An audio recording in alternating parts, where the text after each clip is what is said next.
What is going on, YouTubers? It's Lieutenant Buzz Litebeer. I'm back with another commentary on Battlefield 4.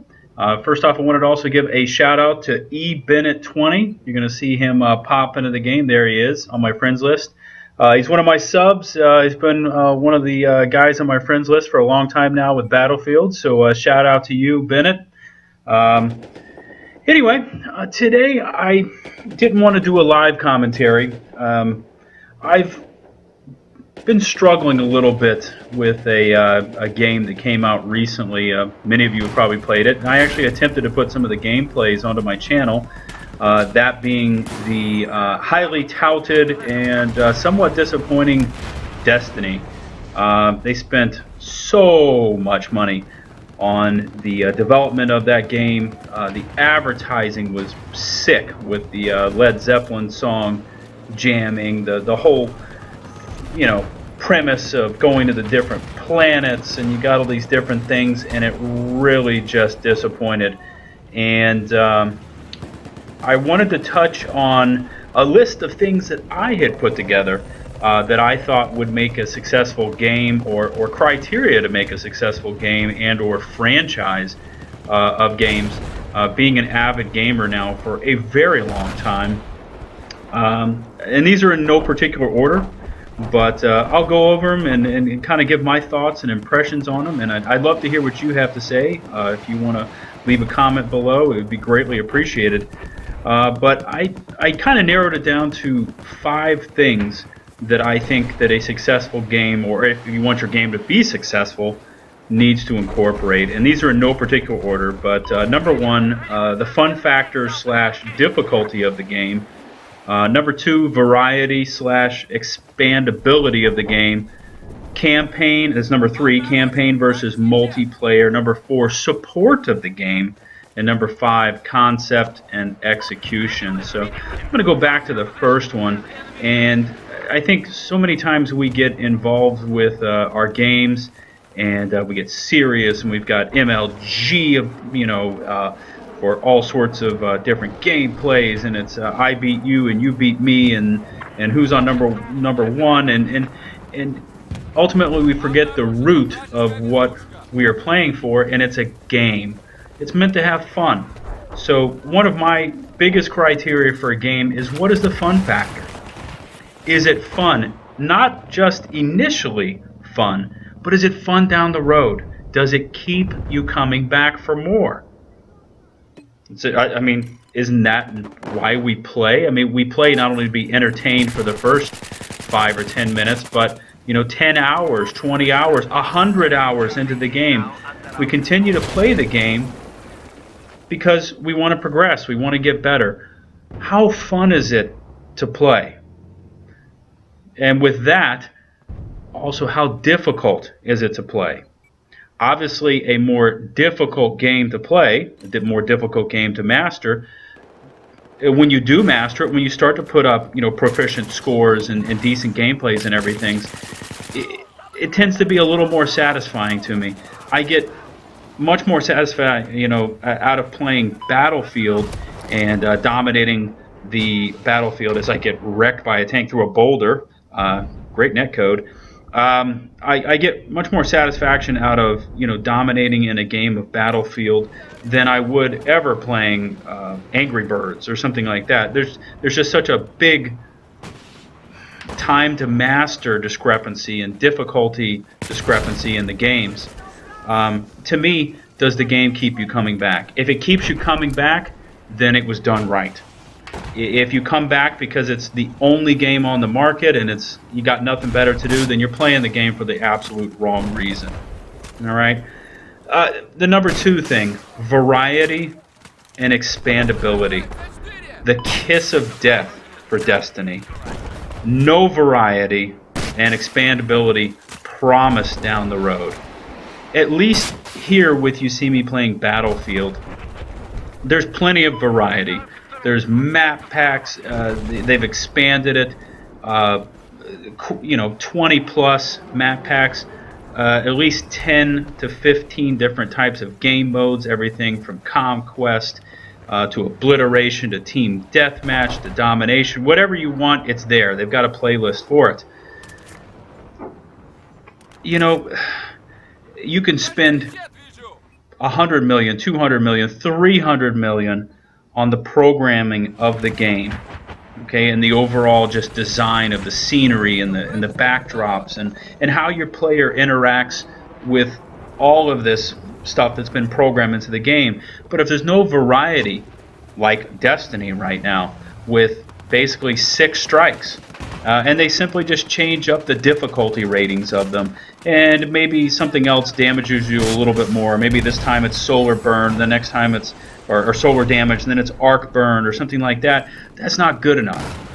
All right. If I spend $60 on a game, you know, that's hard-earned money. I want some variety to it. I want more than just 5 to 8 hours of gameplay, and then I've just got to sit there and kind of twiddle my thumbs with it as you come out with a weekly strike or a daily strike or something of that. To me, the gameplay should always keep you coming back just for the simple fact of variety. I have the kind of mindset that once I get something down and I get, you know, somewhat good at it, I want to try something new. It's just me. It's the way that I operate, and just doing weekly strikes over and over and over again with the hope of getting, you know, strange coins or a different exotic weapon, it's just not good enough for me. And I keep coming back to that because that is pretty much the hot seller right now on the open market. And, you know, I've played all the way through the campaign on Destiny. And you see me over here now playing back onto Battlefield 4, which brings a lot of variety. Big battlefields, different game types, with armor, without armor, air support only, you know, as far as air superiority. Nice little mowdown session here that I have, if I don't say so myself. Yeah, those guys had no idea it was there. So anyway, number 3, campaign versus multiplayer. With the way that the games are being made these days, it seems like multiplayer is now campaign mode. You have to go online. You have to squad up in order to make it through the campaign. I do not agree with this at all. I'd like to hear what your opinions are. Maybe you can leave if you agree with it or you don't agree with it. I don't believe that I should have to or be forced to go into an online setting and squad up with blue dots, better known as randoms, just so I can pass through the campaign ranks and make it to the end and see what the credits and see the storyline and things like that. You know, for instance, I played Borderlands 2. I thought it was a great game. Incredible plot and concept of the game. I mean, obviously the art wasn't what brought us to the game because everyone knew it was kind of, you know, cartoony as far as the graphics and everything. But have you ever run into a game where every NPC has something witty to say and the interaction with them is intense? And have you ever gotten to the end of a game and wanted to kill a boss more than Handsome Jack? I mean, they built it up so much. It was done so well. Yeah, they skimped on the graphics and, you know, some of those things, but it expanded well. It held up well. It was fun to play. But you were forced to go into multiplayer online just to make it through the campaign. If I want to play campaign, I want to play campaign solo. Just me. I want to be able to concentrate on what's going on. I want to be able to soak it up. I want to be enjoy my dollar value and not be forced to go onto somebody's server or you know, rank up that way. If I want to play multiplayer, then I'll pick multiplayer. But I don't think I should be forced to do multiplayer just to do campaign mode.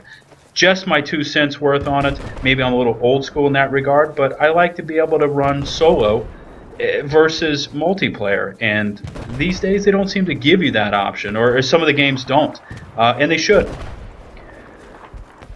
And now jumping into the other side, multiplayer. It looks like if you want to have a successful franchise right now, you have to have successful multiplayer. And I'm not a computer programmer. I don't know how much it takes, but I can just imagine the thousands, if not hundreds of thousands of hours the programmers have to spend in order to set everything up to work for multiplayer. The net code, all the programming, the servers and the routing, and it's just mind-boggling to me how much would go in to make a good online multiplayer. But that seems to be the standard these days. You have to be able to have a good multiplayer if you want the franchise to succeed. COD has succeeded because of its multiplayer.